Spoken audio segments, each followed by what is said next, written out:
Been a long journey to get into a grand final. What's the feeling like to know that you're there now? I just spoke to the players, and it's a feeling of excitement and opportunity. Yeah, so we'll recover for the next couple of days, and then do what we always do, and that's we'll review, and then we'll train to get better, and then only 2 teams can win it, and we're one of them. This day for the last 3 years has been pretty tough for you and for your players to have to deal with. What's it like now being on the right end of it? Well, definitely feels better that we've got another week to go. But yeah, I mean, if you dig into it, we lost one to a Peel team that probably would have beaten any team and did.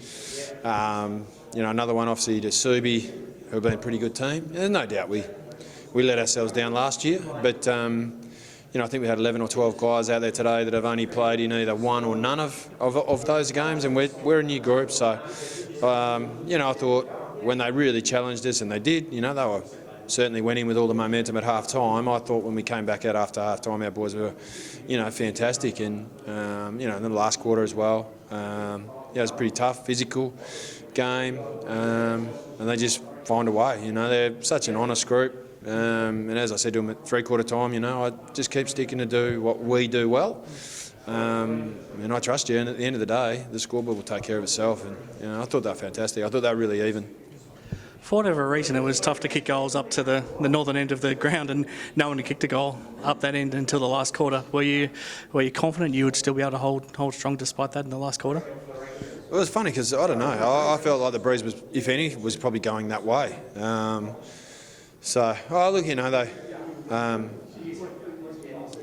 thought our leaders were really strong in the last quarter, especially early. We dominated the last quarter, which I thought was important. Struggled a bit early in the probably first 15 minutes to probably put our dominance on the scoreboard. But I thought, I don't know what we win by 4.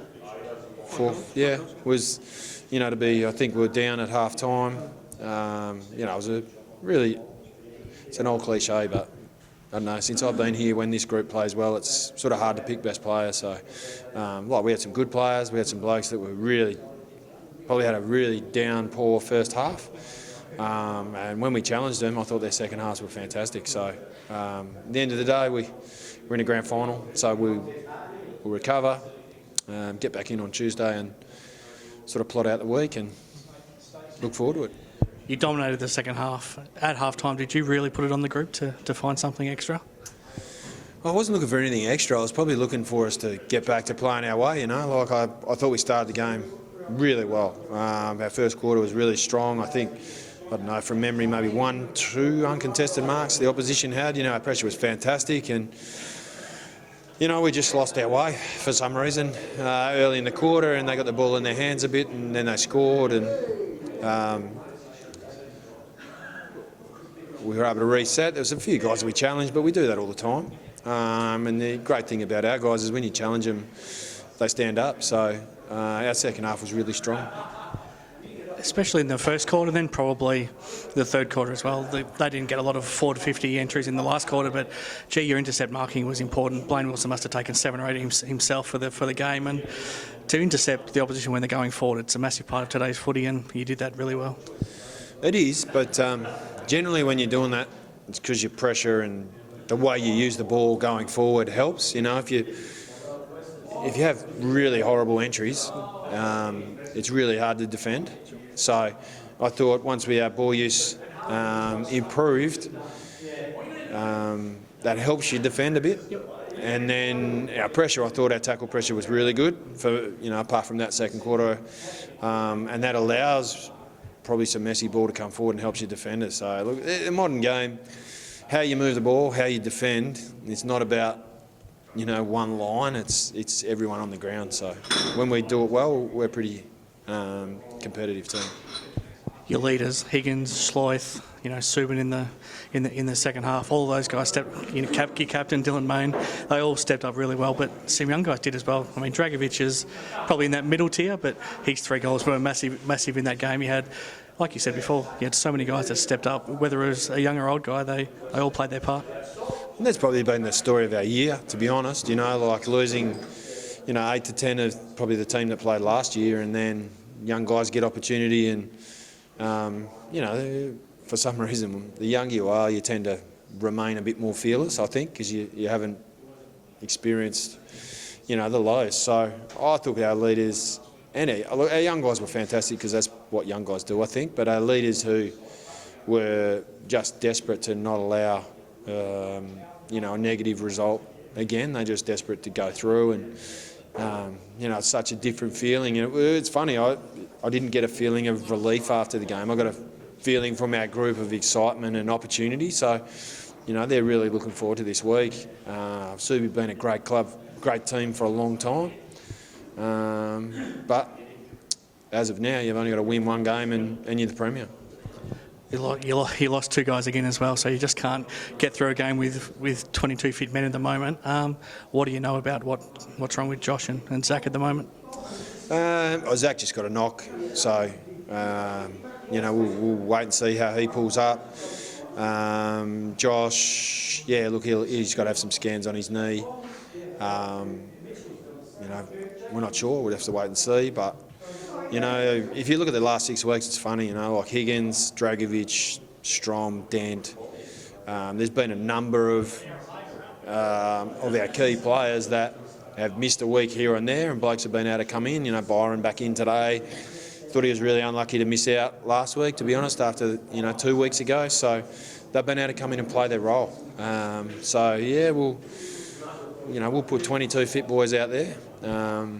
There might be a late opportunity for someone, but it doesn't matter, does it? It's our strength of our group probably has been that ability for guys to come in and not lose too much. Like you touched on before, given it's been such hard work to get to a grand final for you over the last 4 years, do you feel like the whole group wants to make the most of the chance now and not just be happy to get to a grand final, but make the most of the chance that's ahead? Maybe. It's half the group never been in this situation really before, so. I think everyone gets weighed down by, what's happened in the past, but it doesn't have any impact on this group. And, the overwhelming feeling that I got from the group was opportunity and excitement, and, they can't wait for the week to come around. So it's a grand final. That's why we're all here. To have the opportunity to play in one means you got the opportunity to win one. We don't hold any fears. We'll have a crack and play our way, and, scoreboard hopefully will take care of itself. What does this mean to you personally? You started coaching in 2006. I've been along that whole journey with you, so that's a bit scary in its own right. But it's been a long road for you to coach your team to a grand final. You've pretty much given your team a chance. Most years you've been coaching. Now you've got to a grand final. What does this mean to you as a coach and to you personally? Oh, look, it's fantastic, because it's just, I guess, the reward at the end of how much work we put in. But it's not about me. It's about, I'm just so happy for the players. Some of these boys have been here with me since I started, 5 years ago.